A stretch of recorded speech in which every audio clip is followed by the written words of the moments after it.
அந்த ஒரு டேட்டாவையும் 19 25 கொலைகள், 4 இரட்டை கொலைகள். ஆமா.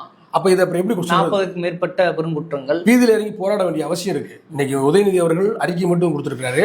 வீதியிலையும் இறங்கி போராடணும். மக்கள்கிட்ட இது பெரிய பெரிய கொண்டு போகணும். ஏன்னா சில பைத்தியங்கள் வந்து பாத்தீங்கன்னா ரீல்ஸ் பைத்தியம். ஆமா, அந்த உதயநிதி தான் ஏதோ இது கூட ஏற்பாடு பண்ணி பண்ணலாம். உதயநிதி தான் அப்படி பண்றாங்க, திமுக காரங்க தான் செய்யறாங்க, கரண்டை கட் பண்றது திமுக காரங்க தான், கொலையை செய்யறது திமுக காரங்க தான், பாலியல் செயல்படு வெளிப்படையா கீழமாத்தூர்ல உங்க தாவேக்க நிர்வாகி தான் அதில் ஈடுபட்டிருக்காரு. இன்னொன்னு தாம்பரத்துல ஒரு கல்லூரி மாணவி குளிக்கும் போது எட்டி பார்த்திருக்காரு ஒரு தாவேக்க நிர்வாகி. இது தாவேக்க நிர்வாகி. நீங்க பல பேர் தாவேக்க நிர்வாகி தான். வேலூர்ல லஞ்ச ஊழல் பணம் கட்டு மிரட்டது தாவேக்க நிர்வாகி. ஹத்ரா சம்பவத்தை போல நேரடியா போலீஸ் மூலமா தாய்க்கு தெரியாம தகப்பட்டு கொடுத்து பாடி எரிக்கிறது தாவேக்க நிர்வாகிகள் தான். அது ஒரு கூடிய சட்ட உறுப்பினர் தான் செஞ்சுட்டு இருக்கீங்க. அப்ப இவ்வளவு கேவலமா நடந்துகிட்டு இதை எப்படி மக்கள் எதிர்க்காம இருக்க முடியும்? இதை எப்படி உதயநிதி அவர்கள் எதிர்க்காம இருக்க முடியும்? எதிர்கட்சி தலைவர் எதிர்கட்சி தலைவராக வந்து அவர் எதிர்த்து ஆகணும். நான் என்ன சொல்ற, போராட்டத்தை மக்கள் மத்தியில் கொண்டு போனோம். நம்முடைய முதல்வர் பெருந்தன்மை 6 மாதம் டைம் சொன்னாரு. கமலஹாசன் அவர்கள் 6 மாதம் டைம் சொன்னாரு. ரஜினிகாந்த் அவர்கள் 1 வருடம் 2 வருடம் டைம் கொடுக்கலான்னாரு. எதுக்கு டைம் கொடுக்கணும்? ஆட்சி அதிகாரம்லாம் இருக்குல்ல, உங்க கையில இருக்குல்ல. புதுசு கொஞ்சம் பழகணும் அப்படின்னு சொல்றாங்கல்ல. இல்ல என்ன எதை பழகணும் என்ன சொன்னீங்க?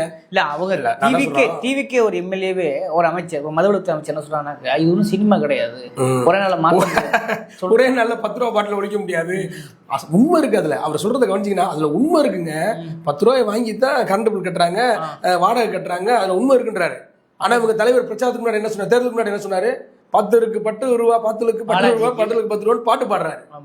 அப்ப ஆட்சி வர்றதுக்கு முன்னாடி ஒரு மாதிரி, ஆட்சிக்கு வந்ததுக்கு அப்புறம் நீங்க ஒரு மாதிரியான சினிமா. அப்ப சினிமா இல்லைன்றது நீங்க உணர்றீங்க. அப்ப உங்களுடைய சினிமா தனத்துல நீங்க என்ன செஞ்சிட முடியும்? இந்த எப்படி இந்த தமிழ் மாட்டை நீங்க சட்டம் ஒழுங்கு பாதுகாத்துற முடியும்? நீங்க உத்தரப்பிரதேசமா தமிழ்நாட்டை மாற்ற போறீங்க. கிட்டத்தட்ட உத்தரப்பிரதேசமா தமிழ்நாடு மாறப்போகுது. நான் என்ன கேட்கறேன்னா, விஜய் வந்து நல்லா நடனம் ஆடினாரு பார்த்தாங்க ஓட்டு போட்டிருக்காங்க மக்கள். நல்லா டான்ஸ் ஆடுவார், நல்லா பாட்டு பாடுவார், நல்லா சண்டை போடுவார். திடீர்னு வந்து பாத்தீங்கன்னா எதிர்கட்சி தலைவரை அந்த கூட்டத்திலே நேரா போய் சண்டை போடுவார். இதெல்லாம் அவங்க பார்த்தது தான்.